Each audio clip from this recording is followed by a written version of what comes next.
One time I was listening to, or I actually was reading a lecture of Srila Prabhupada's on Rathayatra, and he was speaking before a crowd of people who knew nothing about Rathayatra in England, just some British people, and they knew nothing about the meaning of Rathayatra. And just imagine what they saw. They were looking at the cart, and they saw these giant figures of Jagannath, Baladev, and Subhadra, and they had no understanding of the meaning of Lord Jagannath and Baladev and Subhadra.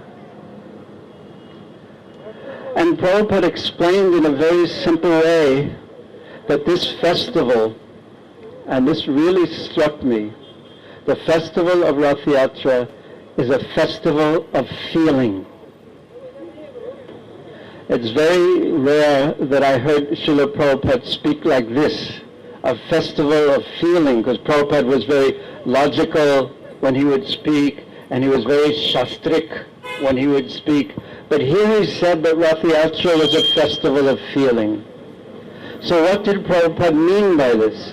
Here are these giant figures in carts that in one sense they're not very well formed like human beings. They're very, very simple, their forms, and yet it's a festival of feeling.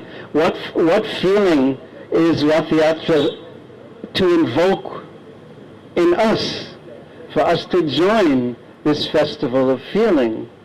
And to understand this, one has to take shelter of Sri Chaitanya Mahaprabhu, and especially in the 13th chapter of Madhya Leela of Chaitanya Charitamrita.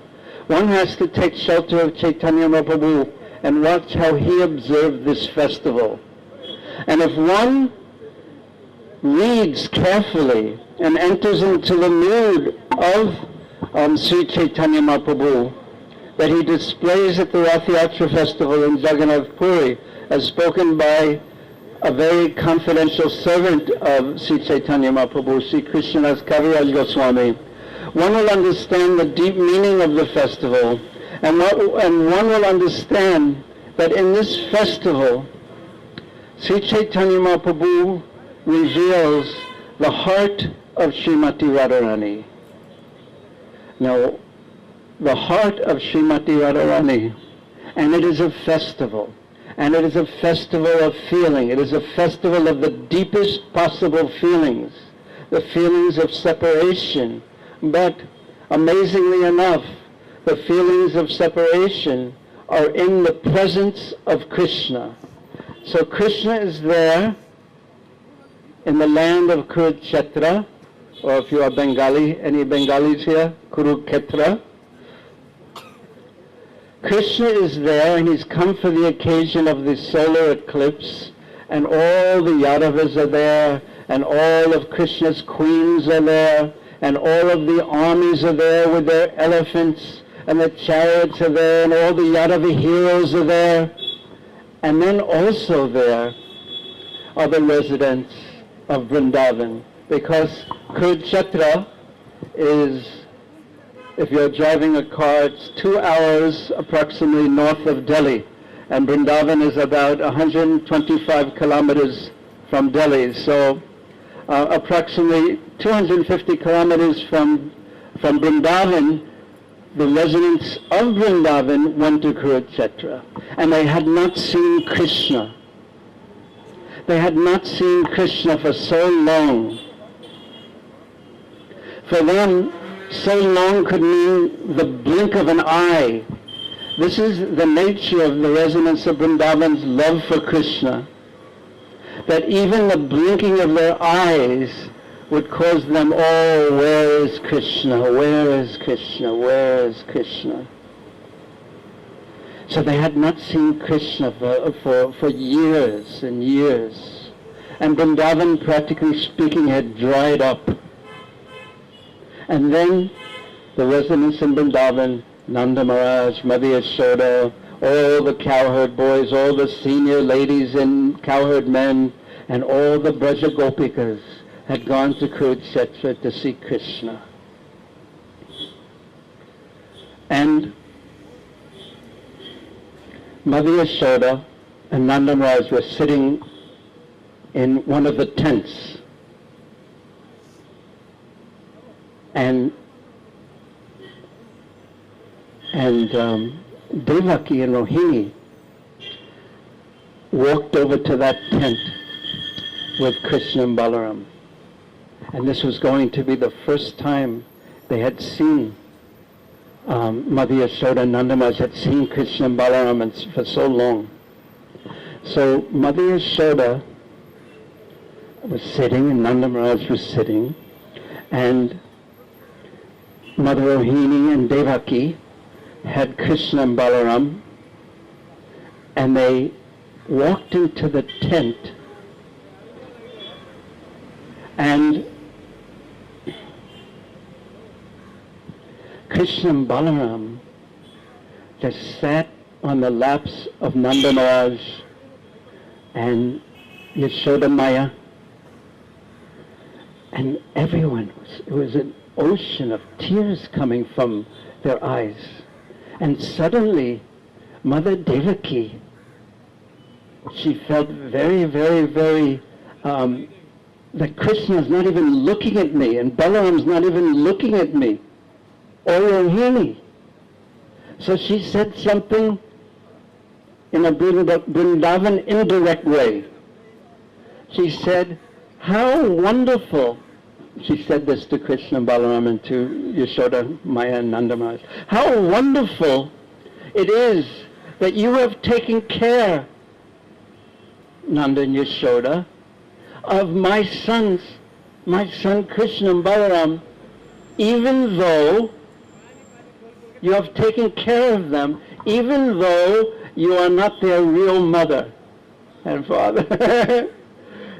She said something that sounded like a compliment, like something sweet, but actually in there was something not so sweet. She wanted to say, they are not your real boys, they are my boys, because she was seeing the love that was being exchanged, the feelings that were being exchanged. And it was not like the feelings that were exchanged with her and the boys. So then the question is asked by Srila Jiva Goswami, how did they respond to this very clever statement of Mother Yashoda, of Devaki? And the answer is, no one responded, because they did not hear one word of what she said. Because of the ecstasy they were exchanging and the love, they didn't hear anything.